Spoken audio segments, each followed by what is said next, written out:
Los Angeles, November 1960. In a quiet hospital room, one of the most famous men in the world was slipping away.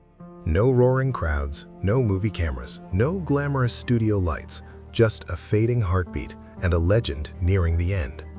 For decades, he had been the face of masculine Hollywood power. He was the man women desired, men admired, and studios built fortunes around. He had played kings, lovers, rebels, and heroes, but in the end, the man once called the King of Hollywood faced something he could not charm, outrun, or conquer: loneliness. And what makes this story even more haunting is that his final days seemed to mirror the very kind of man he played in his last film: aging, exhausted, out of place, and quietly disappearing. This is the tragic story of the lonely death of Clark Gable. Before the heartbreak, before the hospital, before the silence, there was a man who seemed larger than life. Born in Ohio in 1901, he did not come from wealth, fame, or privilege.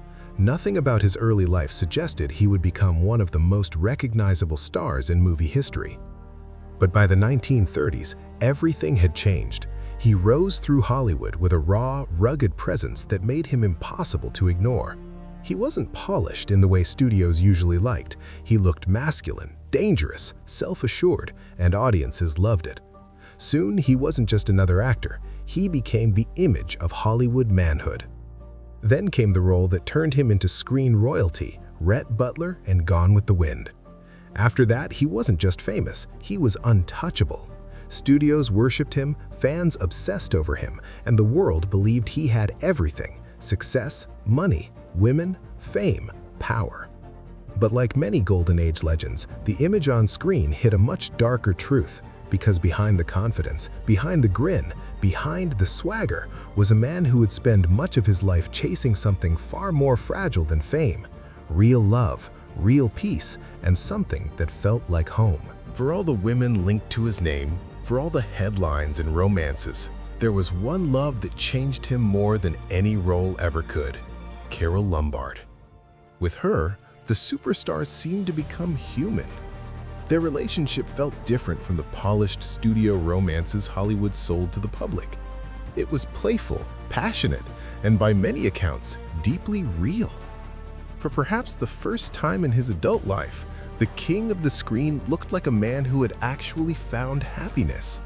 And that mattered more than people realized. Because under the surface, he had always seemed restless. Fame gave him attention, it gave him status, it gave him power, but it did not give him peace. What he seemed to want most was not another hit movie, not another affair, not another glamorous party, but a life that felt genuine. A life away from the performance. A life where he did not always have to be Clark Gable. And for a brief moment, it looked like he had found it.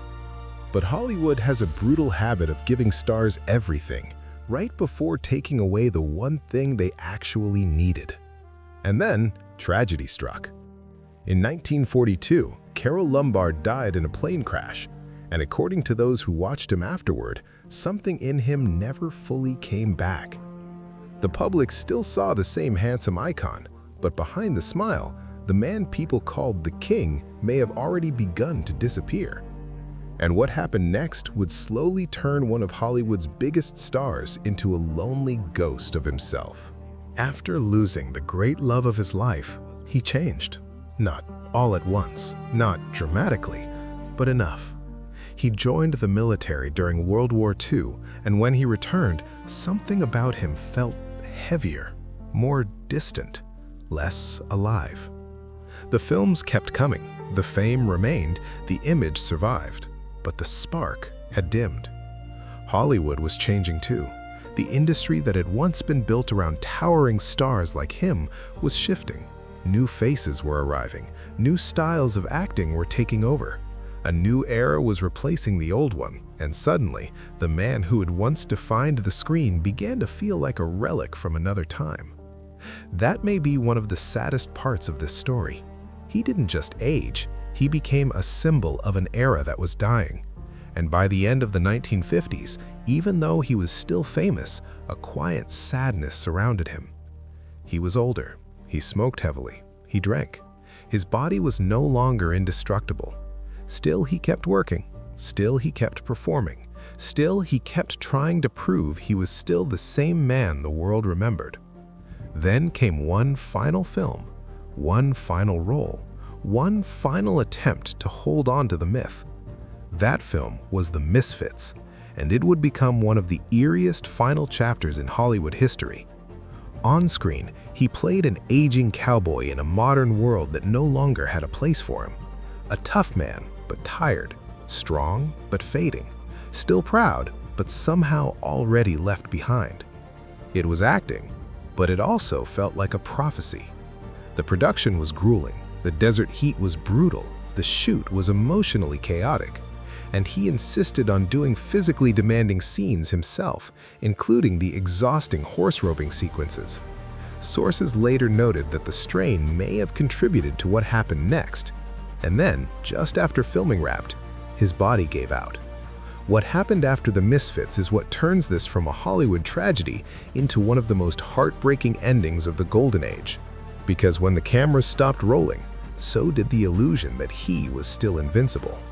In November 1960, only days after finishing The Misfits, he suffered a heart attack. He was hospitalized in Los Angeles and never truly recovered. He died on November 16, 1960, at the age of 59. And this is where the story becomes devastating. By then, the world still knew him as a giant, but death does not care about stardom. It does not care how many women once screamed your name. It does not care how many studio executives once feared losing you. It does not care how immortal you looked on screen.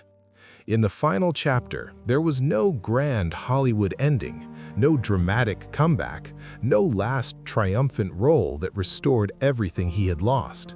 Instead, there was a man worn down by grief, age, pressure, and the slow erosion of a life spent being larger than life. Even more haunting, his wife, Kay Williams, was pregnant when he died. He would never meet his only son, who was born months later.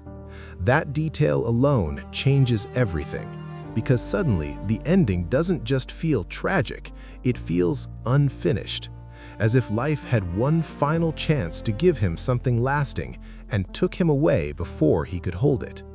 And so, the man who had once stood at the very center of Hollywood left the world in a way that feels painfully human, not as a king, not as a myth, but as a man who had carried loss for years and never fully escaped it.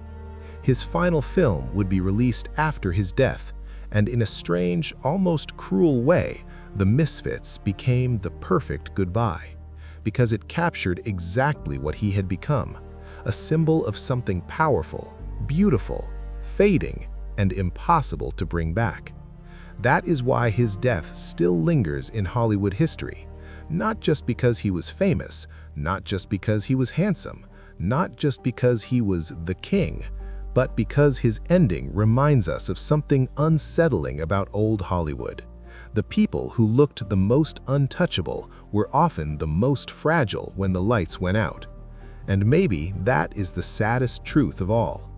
For years, the world saw strength in him, but behind that image may have been a man still haunted by love lost, time passing, and a life that never gave him the peace he seemed to be searching for.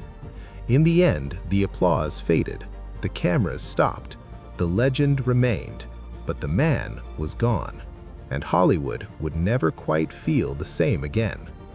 If you enjoy true old Hollywood tragedies, forgotten scandals, and the dark side of Golden Age fame, make sure you like, subscribe, and stay with the channel, because behind the glamour, there was always a darker story.